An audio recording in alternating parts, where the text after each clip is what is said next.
it individually batched. But now I start out with water. This is out of the stream out there, oddly enough. And there's a bunch of junk in the bottom. That's a dirty bucket. Oh well. But I want basically the volume that I want finished. So I take, these are 3-liter beakers.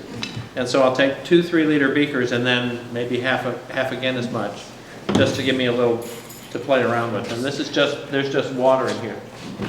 And this is muriatic acid. It's 35 molar hydrochloric acid, which is called muriatic acid. You buy it at pool supply stores. They sell it at Home Depot for $3 a gallon. And it's a very precise measurement. Always remember, when you're adding acid to water, do as you oughta, add acid to water. Don't do it the other way around, because the water can jump, and when it does that, it can eat holes in your clothes, like I have in these pants, for example. But I usually add about 500 cc's or so to about 250 cc's per 2,500 of finished solution. John used to use 2 liters with 200 cc's of hydrochloric in it. So what we've got is a pretty acidic solution here. This is, I want to pick it up because the puppy you've seen running around actually chewed on the bag a lot. But it's long line, and I buy it at Home Depot for, it's a 40-pound sack for $3. Wow. And it's dolomite, and you have to make sure that it's been analyzed. And so I use about a cup of it, and a very, now somebody wanted to know how long my stir wand was. I don't think that's critical, but anyway, I've got my acid, and you just add a little bit. And what happens is it begins to foam. Looks like I need a little more acid in here. So we'll add a little more acid.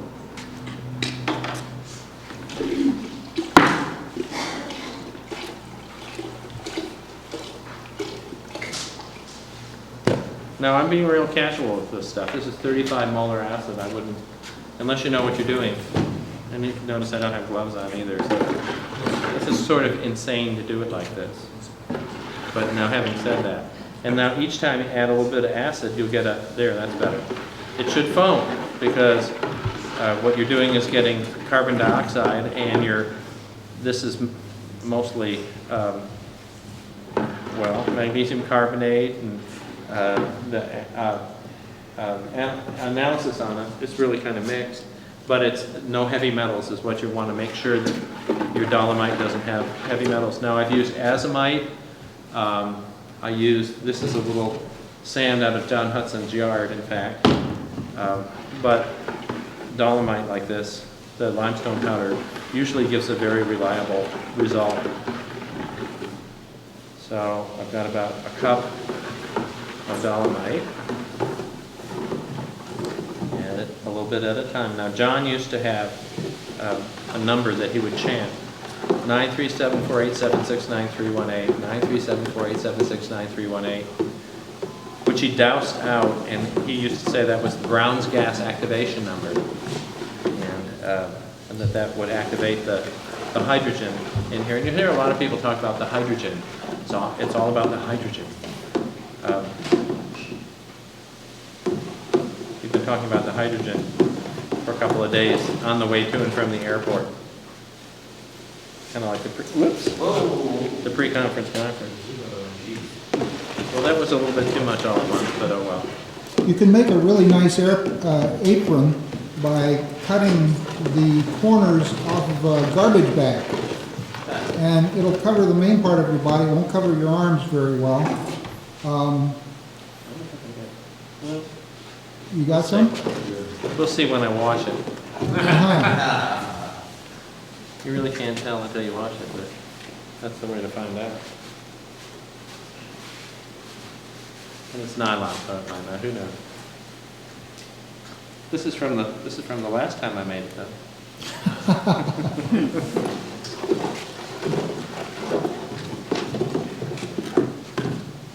And because I brought it, I'll put in the John Hudson sand. Bill Shuck, where's Bill? I don't know, he was here.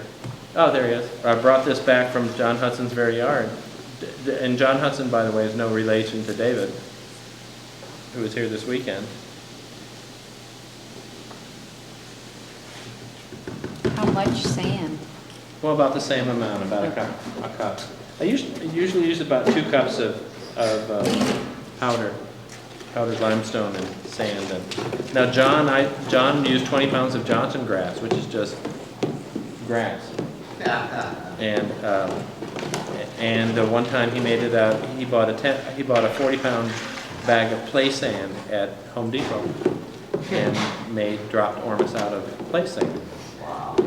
And he took a 2x4 and acid digested it and dropped ORMUS out of a 2x4 because his point was that there's ORMUS in everything, and if you know how to unlock it.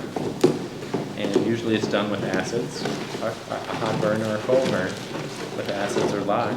Can you use Dead Sea salt or anything like that with that? Well, we do have Dead Sea salt. In fact, Dennis has gone looking for it.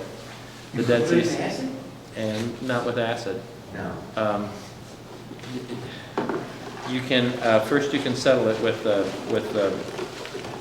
lye and then drop the pH and get a different kind of precipitate then. Yeah. But you can produce precipitates with acids very much like you can with alkali.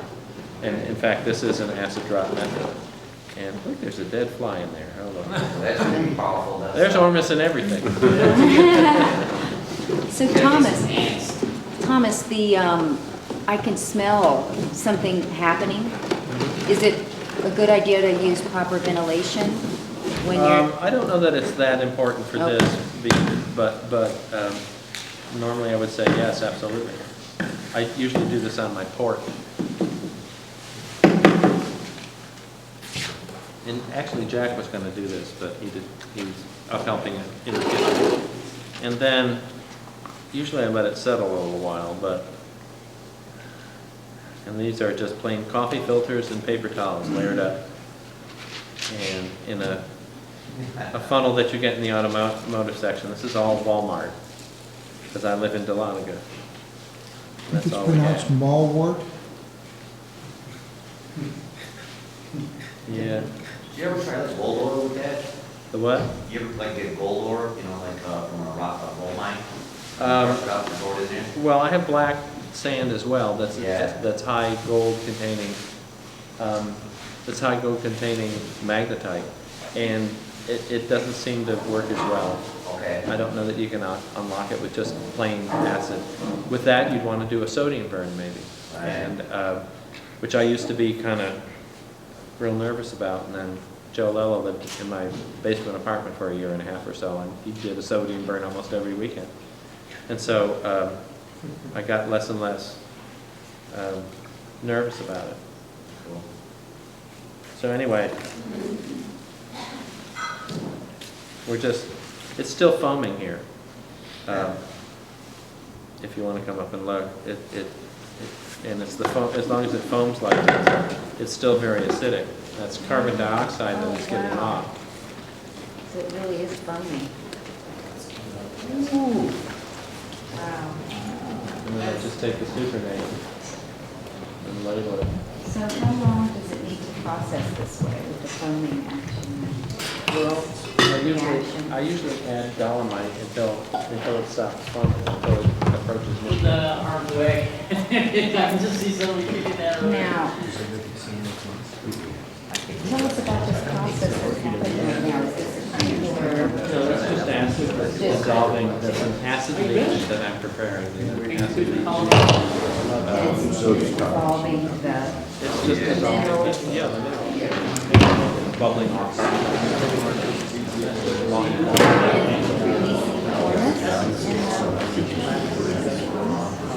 What it's doing is,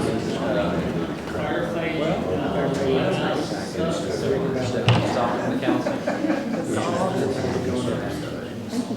Now this is, as you see, filtering. And you want to filter it clear.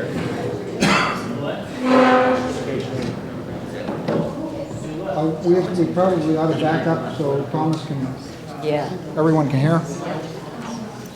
Beautiful.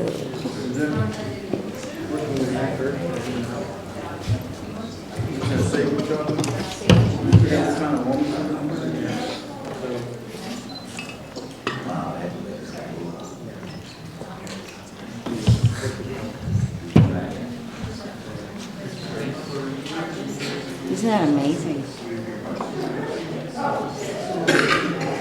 Now, what's the good stuff? Now, if you measured the pH on this, it would be somewhere around 1, maybe even less, because it's highly acid.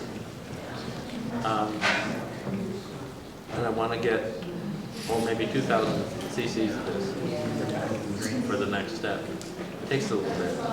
The good stuff is the stuff that's going through? The good stuff is the stuff that's going through, yes. Right.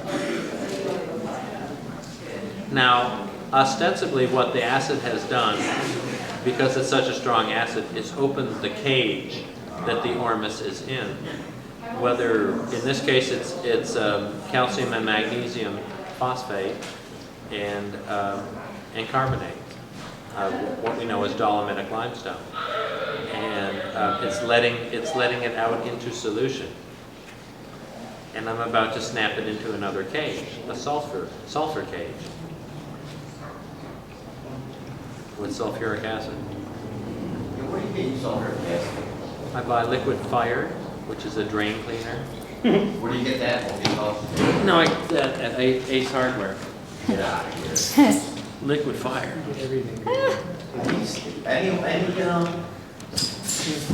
Bill? Ace Hardware. Ace Hardware. Yeah. All right. Ma and Pa's, you know, usually have. They might even find Red Devil Lye too, which I have it.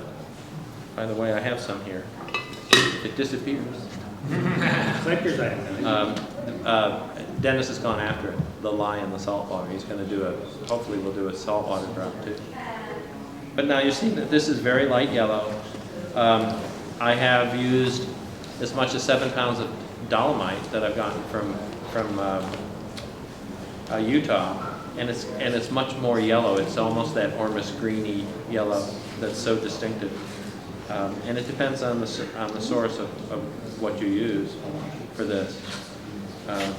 And if it sits for a while and it's clearer, then of course it doesn't come up the filters and it filters faster. But anyway, this is the rate reducing step. And I'll usually have, I'm going to set up another one. I usually have three or four of these going. And how many filters do you use? Just a bunch. 3 or 4, I guess. Uh-huh.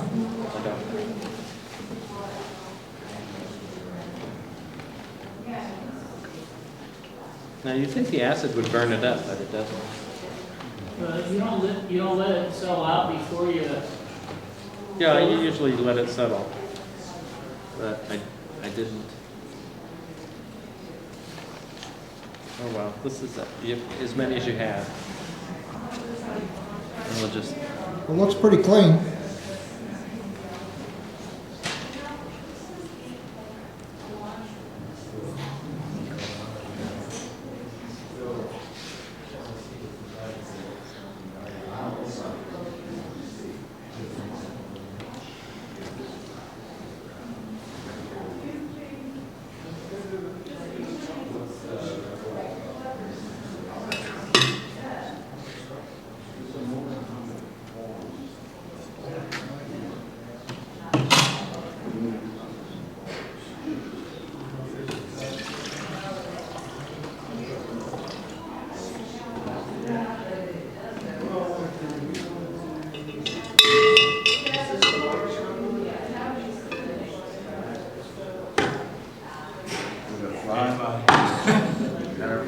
That's the fly.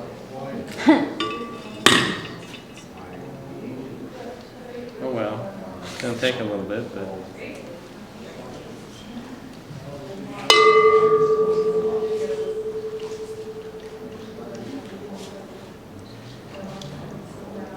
How much are those big containers of affect the lab stuff, that much do they cost you?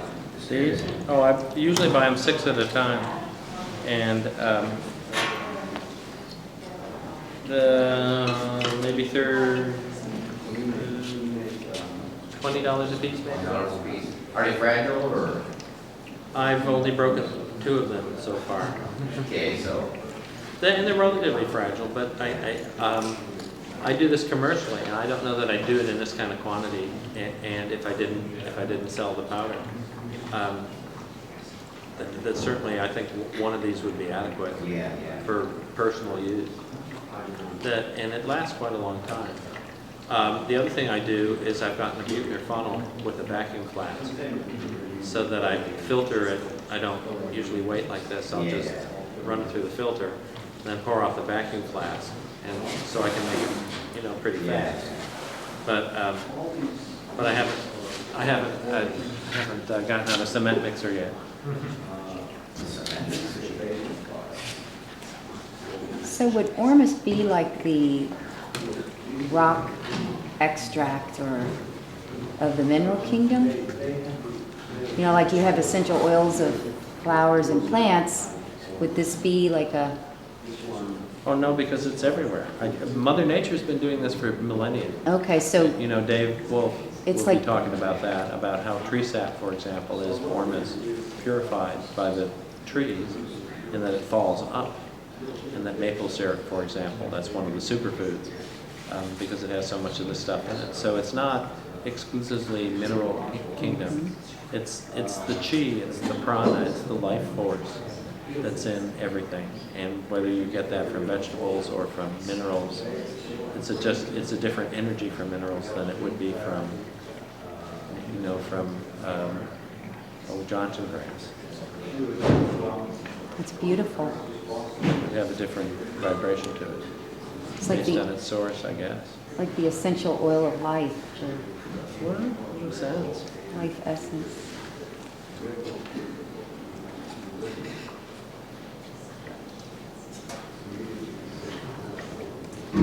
Essential.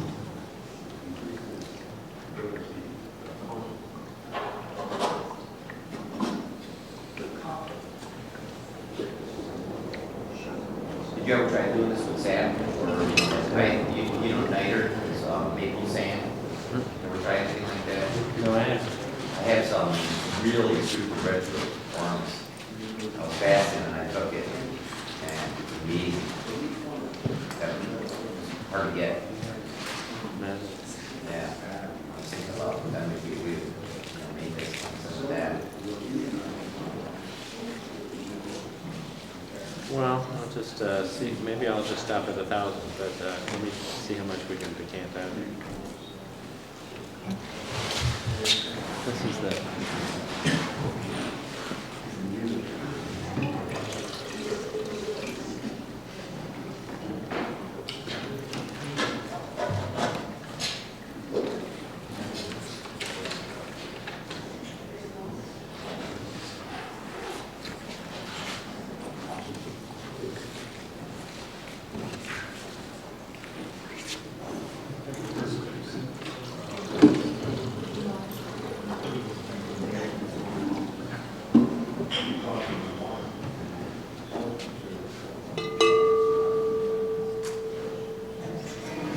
Death wears no sting.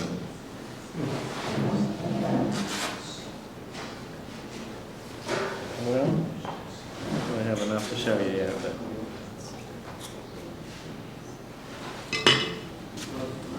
We're getting there.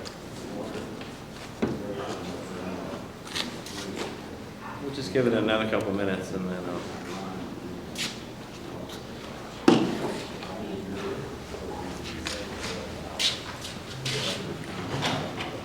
Does this solution have a name? Is it a certain stage of the process? I Or? call it an acid leach, and you'll see it referred to as an acid leach, so that when you're using hydrochloric or nitric's a stronger acid.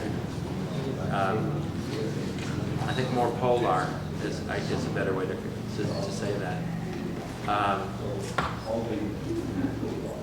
But you can use different acids. They make different products. different vibrations. I learned with the hydrochloric.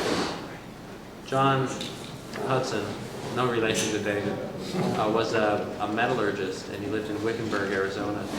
And he was developing what he called his Dr. Seuss machine, which was a machine with no working parts, and he poured water through it over obsidian crystals, and he produced, he told me, out of 2 gallons of my Cherokee Gold water, he produced 24 ounces of platinum group metals, which was 54% gold, so somewhat over 12 ounces of gold from 2 ounces, or 2 gallons of water in this machine. And he would often curse the Johnson Matthey people, the men in black who would come into his yard while he was on the phone. He'd put down the phone, "Get out of my yard, I'm gonna get my shotgun and shoot you." And he told me he was going up to Las Vegas to let things cool down for a couple of weeks, and on the way he supposedly fell asleep at the wheel and rolled his car without a seatbelt on. And this is a man who you had to insist that he go to bed and sleep for an hour and a half a night. And he would not move his car, wouldn't even start his car until he looked around and made sure you had your seatbelt on. So nothing made sense, and a year after he died, to the day, my phone rang. And it was Charles Dragoo, who's not here today, right here, but he's here at the conference. And he said, "John told me that if something happened to him, I should call you a year later, and you'd know what to do with it." And so that's the night I put it on the internet. And for those of you who are from the ORMUS list, he put it on the internet and said, "Here's John's powder." He wanted to give it away, which is what he always wanted to do, is make it a gift, which he did. And so now, you know, there's nothing I do is proprietary enough that I consider it secret, and I show people how to do this. And that's why I think that's why it's so good, is because I just give it away. Last conference we gave pounds and pounds of this stuff away. Nobody wrote a thing about it on the list. They're like, "Whoa, nobody liked it." So, anyway. That's something that we ought to really remember to do, is if you try something and you notice some effect from it, positive or negative, write about it. Tell the story. Oh yeah, post it. That's the kind of thing that really helps everybody know what works and what doesn't. What works for you or what doesn't. Okay. Now, again, I'm being kind of crude about this, because this is concentrated sulfuric acid. But I've got, what, 1,250 cc's, and I'm going to pour some sulfuric into it. I hope it works. How much? About 200 cc's or so. And a little stir here. Okay. So it looks like lemonade. Well, it'll usually, well, it's warm. It's working. It's dropping. Thomas, in the original instructions, didn't it have you heating the solution? Yeah, John used to heat this. He would boil it and boil it and boil it. At this point, he'd put it on and boil it. And as it gets more concentrated, first of all, that's hot acid. It's eaten up one of my little camp stoves. But, You could heat it in that container? oh yeah, you can heat it. This is Pyrex. But now if you look at this, and you look close, there's a layer of precipitate. It's about halfway up. And it's a very fluffy precipitate. Now it's the white, the supernatant still has the color. But it's separated out pretty well. And I didn't cook it. I don't know why John couldn't get it to precipitate just like this. And for you aliphatic chemists, classic chemists here, this is concentrated sulfuric acid in concentrated hydrochloric acid. Tell me what this is. When I analyzed, I sent some of this powder to Acme Analytics, and they said it was 13% calcium sulfate and 77% inert ingredients. So I thought that was a good sign. And this makes no sense to me from a chemical standpoint. People who know their chemistry look at this and say, this is impossible. It doesn't make any sense. But there it is. You see it. It's nothing. There's nothing there. But that's how easy it is. And so yeah, it's concentrated acid, but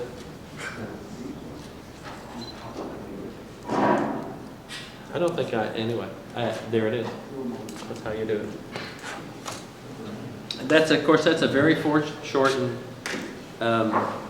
expedited version of it. Now, do you talk to it or communicate with Usually it? when I do this, I'll center myself. When Charles, when he taught me how to make it, before he puts the acid in, he's martial artist. He'll get in his T-step and go, and bring up a lot of chi and get himself really grounded, and then he'll put it in. And in fact, that's the first time when we made this with dolomite, and he had fuming sulfuric acid. He had distilled his sulfuric acid, so it was some pretty nasty stuff. And that was the first time that it ever precipitated without being cooked. And he was amazed by it. And well, I don't know why this does this for me, but it does. And other people can do the same thing, it won't work. Your precise measurements. I don't know. Well, you know, one of the big points of the last conference was that the alchemist is an important ingredient in the alchemy. And and Dennis writes about it all the time. Know your alchemist. Know your alchemist. Because it's important. You know, it reflects. It reflects, and well, for example, when I run water, I'll put on Mozart or I'll turn off the evening news and clean up the kitchen. Sharon got a gallon of my water. I don't know if she's still here, but Sharon got a gallon of the water, and there you are back yonder, and asked me whether I had a yellow dishcloth that I had wiped the container with, and of course I did, and that's because that's how sensitive she is that she doesn't even take the water internally. She soaks her feet in there, puts it in her bathtub because it's too strong for her. But even just the act of using a handy wipe on a yellow handy wipe on it, she was sensitive to it. And so obviously all of that action and all that intention goes into it. And if what you do, you prepare for it and you make it a ritual, like a sacrament. It reflects on the quality of the product and the vibration of your product. And Dennis keeps saying, as I keep saying, the best ORMUS is the ORMUS you make for yourself. So even if you make wet precipitate for yourself, it's your ORMUS, it's your energy, and it's your effort that goes into it, and it's perfect for you.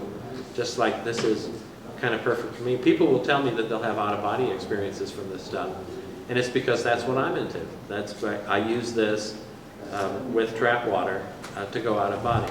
Now what you would do with this at this point is you could either cook it to the point of your satisfaction or run it through a Buchner funnel, which is just a suction funnel, and you collect the precipitate, the fluffy part of it, and wash it with water. John used to wash it 7 times, no more, no less.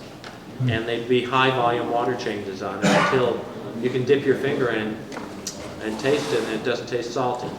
It doesn't have a tang to it. It'll taste like vinegar because vinegar is acid. That's the acid tang that you're used to, like vinegar and oil on your salad. So this, of course, you wouldn't want to dip your finger into it now, but because it would burn your tongue. But I'll wash it to the, now with the Buchner funnel, I'll pour it in there and just pour maybe a large volume of water over it, and that's enough to wash it. The taste will be gone completely.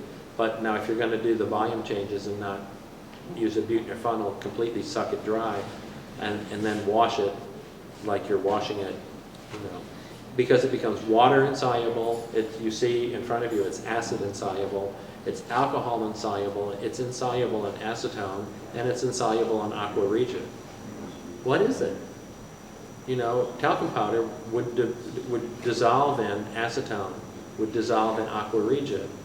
This stuff doesn't. So, I don't know what it is. 70% unassayable. Well, 70% inert ingredients, and I don't know if they could take it, I don't know. We have, and in fact, that's what David Hudson and I have been talking about, that's the thing. What his quest has been is to left brain measure this and say, what is it, and answer that question, what is it? And to do it in a way that can be duplicated and standardized. And thank God somebody's doing it, because they're goofballs like me who just say, here, a little bit of this, a little bit of that, and then I'm going to wash it, and then I take it. You know, and for example, Farrell Brenner, who was here at the first conference, is on the kidney transplant list. And I don't know whether I should be talking about it, but he's very ill. And he has renal failure, and it's because he takes some of this stuff, and who knows what's in some of this stuff. So you have to be very cautious with it, and understand what you're doing. But I figure talcum powder.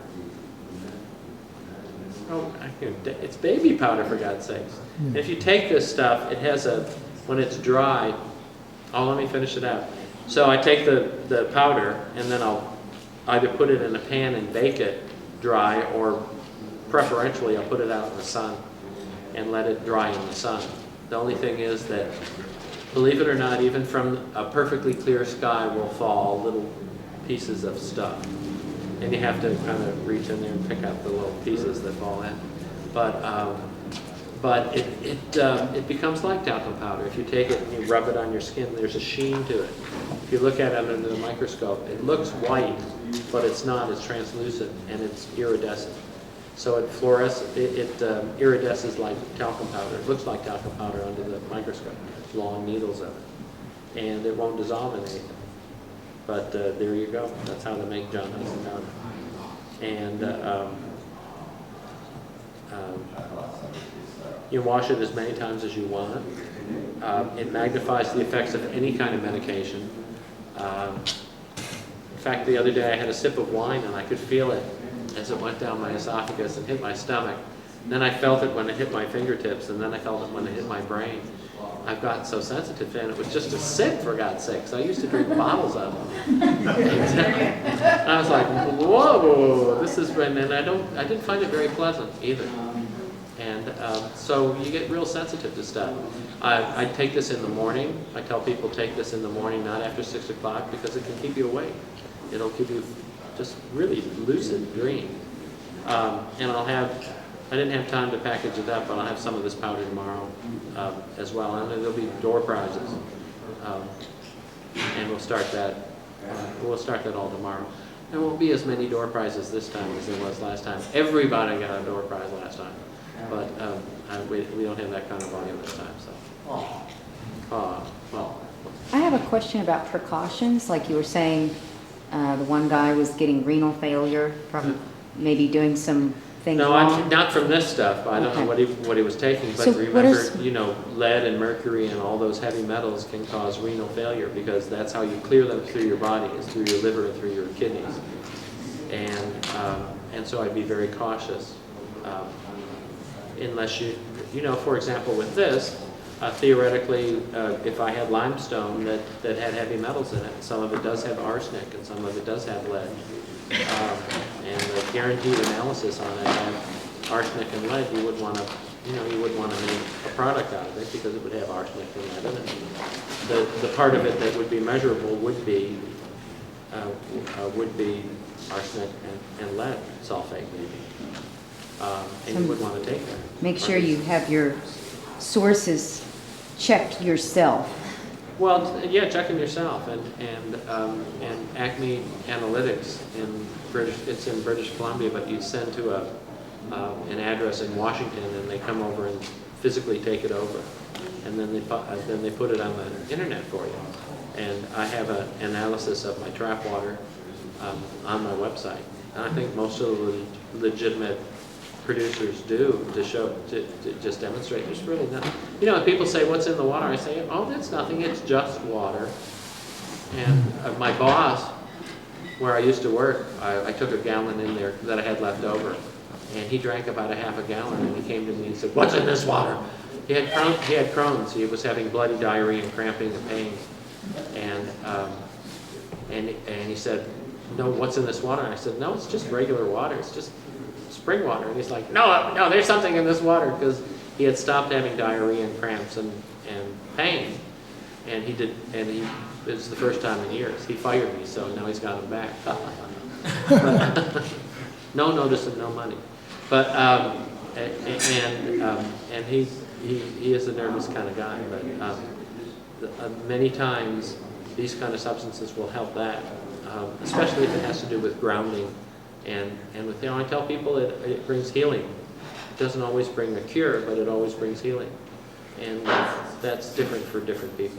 Are there particular minerals that are more healing for certain things? Like what types of minerals? Well, from what I know about it, yes, but iridium and rhodium, for example, are supposedly much better against cancers than others. Copper is good to reverse the color of your hair, for example, reportedly. You see it work for me. And but it depends. It's mostly anecdotal reports, and that's both the blessing and the curse of the field, because it's inexact and people do believe their intuition and their experience about it. But on the other hand, there's a real need to quantitate it and to standardize it, like David Hudson is going to talk about, and to make it. People would like to use this stuff therapeutically, but they're reluctant. The doctors say, we don't want to lose our licenses. Well, where I work, we don't worry about that. I work in a holistic health clinic here in Atlanta called Progressive Medical Center, and we're doing alternative therapies for cancer and having some success with it. What is your website? My website is CherokeeGold.net, but where I work is ProgressiveMedicalCenter.com. Now, there's a legend about your water, isn't it? The Cherokee legend of Tralita? Well, I'm not really here to talk about the water, but yeah, there's a legend associated with the spring that I get my water from, and it's good water. And water makes a difference. Your water source will make a difference. Not all water has lots of ORMUS in it. Thank you.